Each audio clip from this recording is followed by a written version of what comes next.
Hello अस्सलाम वालेकुम, welcome back to my channel. और आज का हमारा टॉपिक है न्यूक्लियोटाइड।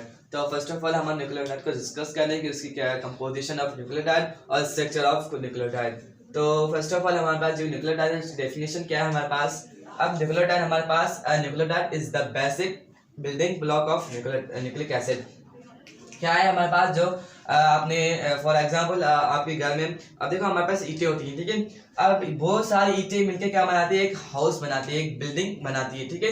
तो इसी तरह न्यूक्लियोटाइड क्या है, वो भी एक ईंट की तरह है। ईंट की तरह मींस माइक्रो मॉलिक्यूल्स है, मींस एक छोटा सा मॉलिक्यूल्स है और वो क्या बहुत सारे मिलकर क्या बनाते हैं, एक न्यूक्लिक एसिड बनाते हैं। अब न्यूक्लिक एसिड के हमारे पास दो टाइप हो जाते हैं, एक होता है डीएनए और एक होता है आरएनए, ठीक है। अब हमने प्रीवियस वीडियो में डिस्कस किया था कि polymers of nucleotide is called nucleic acid. Means many units nucleotide के मिलकर क्या बनाते हैं कि न्यूक्लिक एसिड बनाते हैं। अब इसकी एक एग्जांपल लेते हैं। आपने सुना होगा, आपने देखा भी होगा कि प्रोटीन, ठीक है। अब प्रोटीन को क्या कहते हैं, अमाइनो एसिड। अमाइनो एसिड को क्या कहते हैं कि बिल्डिंग ब्लॉक ऑफ प्रोटीन, ठीक है। अमाइनो एसिड क्या है हमारे पास, प्रोटीन की क्या है, बिल्डिंग ब्लॉक है, ठीक है। इसी तरह भी न्यूक्लिक एसिड के क्या है, बिल्डिंग ब्लॉक ऑफ क्या है हमारे पास, बिल्डिंग ब्लॉक हमारे पास क्या है, न्यूक्लियोटाइड है। आई होप इतना आपको डेफिनेशन आपको समझ आ गई होगी। नेक्स्ट पे चलते हैं हमारे पास कंपोजिशन ऑफ न्यूक्लियोटाइड। हमारे पास कंपोजिशन ऑफ न्यूक्लियोटाइड के अंदर हमारे पास न्यूक्लियोटाइड किसी चीजों से बना होता है, मींस उनके अंदर क्या होता है, उनके वो जो चीजें हैं वो क्या है हमारे पास। तो हमारे पास जो पहली चीज है वो हमारे पास क्या है, पेंटोस शुगर है। अब पेंटोस शुगर हमने प्रीवियस वीडियो में हमने डिस्कस किए थे, ठीक है। अब पेंटोस शुगर हमारे पास 5 कार्बन वाली शुगर है। हमारे पास क्या है, हमारे पास 5 कार्बन वाली शुगर है, ठीक है, ठीक है। अब इसका जो जनरल फार्मूला है वो ये है C5H10O4, ठीक है। अब मैंने O4 क्यों लिखा है मैं आपको स्ट्रक्चर में आपको समझा दूंगा, ठीक है। ये इसका क्या है, जनरल फार्मूला है।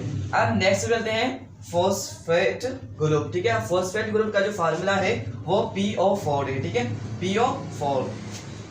अब ये जो असल में वो होता है वो है फॉस्फोरिक एसिड होता है, जिसका फार्मूला है H3PO4, ये फॉस्फोरिक एसिड है। तो बहरहाल हम यहाँ पढ़ेंगे फॉस्फेट ग्रुप जिसका फार्मूला है PO4, ठीक है। आई होप आपको समझ आ चुका होगा। थर्ड हमारे पास क्या है, लास्ट चीज हमारे पास क्या है, नाइट्रोजनस बेस। क्या है हमारे पास, नाइट्रोजनस बेस। अब नाइट्रोजनस बेस हमारे पास दो ग्रुप में बांटा गया है, एक होता है पैरामीथाइन, एक होता है हमारे पास प्यूराइन और पैरामीथाइन, ठीक है। अब प्यूराइन के अंदर हमारे पास दो टाइप आ जाते हैं, एक होता है एडिनाइन, एक होता है दूसरा होता है हमारे पास ग्वाइनाइन, ठीक है। एडिनाइन को शो करते हैं ए से और ग्वाइनाइन को शो करते हैं जी से। अब आते हैं नेक्स्ट पे, नेक्स्ट ग्रुप में आते हैं हमारे पास पैरामीथाइन। अब पैरामीथाइन हमारे पास के अंदर जो टाइप है वो हमारे पास 3 आ जाते हैं, एक होता है साइटोसिन, एक होता है हमारे पास थाइमाइन और एक होता है हमारे पास यूरेसिल, ठीक है। अब यूरेसिल जो है हमारे पास वो कहाँ आ जाता है, हमारे पास आरएनए में आ जाता है। यूरेसिल हमारे पास आरएनए में आता है, आरएनए में आता है, ठीक है। अब जो थाइमाइन है वो कहाँ आ जाता है, हमारे पास डीएनए के अंदर आता है। यूरेसिल है वो हमारे पास आरएनए में आता है और जो थाइमाइन है वो डीएनए में आता है, क्योंकि ये जो ये आपस में क्या होता है, एक्सचेंज होते हैं, ठीक है। डीएनए के अंदर थाइमाइन आ जाता है और यूरेसिल जो आरएनए के अंदर क्या आता है, यूरेसिल आ जाता है। ये हो गया हमारे पास इतना, ठीक है। अब नेक्स्ट पे चलते हैं structure of nucleotide. Structure of nucleotide की क्या है, ठीक है।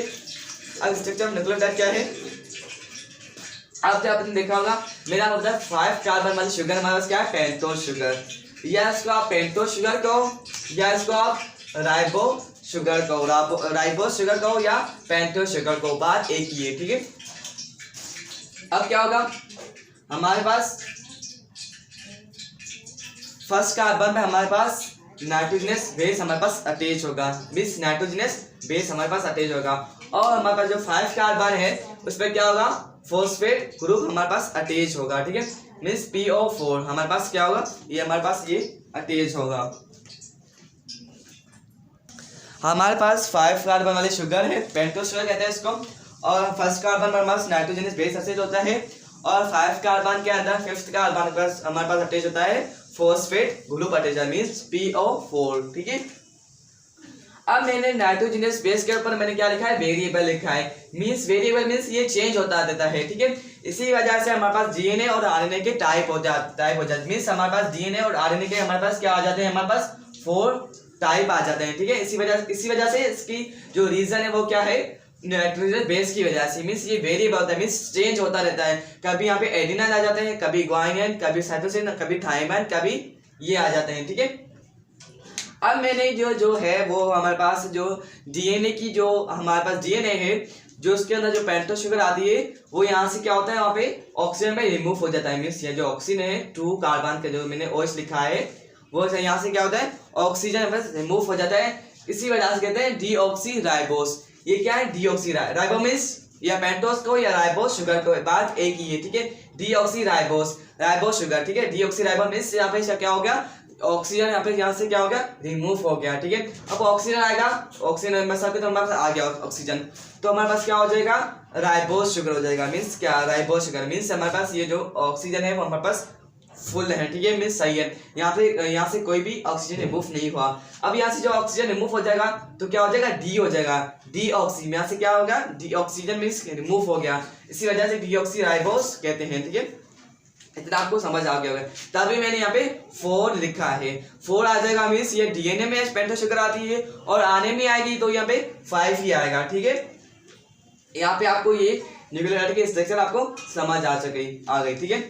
अब चलते हैं न्यूक्लियोटाइड के अंदर। अब मैंने आपको समझाया था कि फॉस्फेट और फॉस्फेट, ठीक है। अब फॉस्फेट और फॉस्फेट जब आपस में अटैच होते हैं, उनका जो बॉन्ड होता है, आपस में जो बॉन्ड होता है उनको कहते हैं फॉस्फोईस्टर बॉन्ड कहते हैं। मींस फॉस्फोईस्टर बॉन्ड कहते हैं, क्या कहते हैं, फॉस्फोईस्टर बॉन्ड कहते हैं, ठीक है। अब आप चलते हैं कि मैंने आपको बताया कि हमारे पास डीएनए और आरएनए के क्या है, हमारे पास 4 टाइप हैं। तो basis on the nitrogen base की वजह से ये क्या हो जाते हैं, टाइप अलग हो जाते हैं। तो मिसाल के तौर पर हमने यहाँ पे नाइट्रोजन बेस हमने रखा है एडिनाइन, क्या रखा है हमारे पास, एडिनाइन रखा है, वही पेंटोस शुगर है हमारे पास, और फॉस्फेट। अब देखो हमारे पास फॉस्फेट एक है तो हम क्या लिखेंगे, मोनो लिखेंगे। मोनो मीन्स 1, ठीक है, मोनो लिखेंगे, ठीक है, ठीक है। फॉस्फेट हमारे पास एक है, ठीक है। तो उसका जिसका जो नाम होगा वो नाम क्या होगा हमारे पास, एडिनोसाइन मोनोफॉस्फेट। मोनो मीन्स एक। अब यहाँ पे फॉस्फेट मिसाल के तौर पर हमने 2 रख दिए, ठीक है, 2 रख दिए तो यहाँ पे क्या आएगा, डाई आ गया। इसका जो फुल फॉर्म होगा वो क्या होगा, ये सेम आ जाएगा, ये भी सेम आ जाएगा। तो इसका जो नाम होगा वो क्या होगा, ADP, ठीक है, ADP मीन्स एडिनोसाइन डाइफॉस्फेट, ठीक है। यहाँ पे 2 फॉस्फेट आ गया, ठीक है, ओके। अब फिर हम तीसरा रखते हैं तो हमारे पास क्या हो जाएगा, एडिनोसाइन ट्राई, ठीक है, ट्राई फॉस्फेट, ठीक है। मीन्स क्या होगा, ATP, ठीक है, ATP, ठीक है, एडिनोसाइन ट्राइफॉस्फेट। ट्राई मीन्स 3, ठीक है, 3 फॉस्फेट हो गया, ठीक है। और हमारे पास नाइट्रोजन बेस क्या है, हमारे पास एडिनोसाइन। इसी तरह से ग्वानिन का आ जाता है साइटोसिन, फिर हमारे पास थाइमाइन, फिर हमारे पास यूरेसिल ये आ जाता है, ठीक है, आरएनए के अंदर, ठीक है। डीएनए के अंदर हमारा यूरेसिल नहीं आता, ये आपको ज़हन में बात डालनी होगी, ठीक है। ये हमारा हो गया न्यूक्लियोटाइड का कुछ इंट्रोडक्शन, और बाकी बचते हैं हमारे पास न्यूक्लियोटाइड की ऑर्गेनाइजेशन ऑफ न्यूक्लियोटाइड और टाइप ऑफ न्यूक्लियोटाइड के। इंशाल्लाह नेक्स्ट वीडियो में हम डिस्कस करेंगे। ये वीडियो आपको बहुत अच्छी लगी है तो प्लीज़ मेरी वीडियो को शेयर करें, बहुत ज़्यादा शेयर करें। और इस चैनल पे आप नए हैं तो प्लीज़ मेरे चैनल को सब्सक्राइब करें, लाइक करें और बेल आइकन को दबाना ना भूलें। थैंक्स फॉर वॉचिंग, अल्लाह हाफिज़।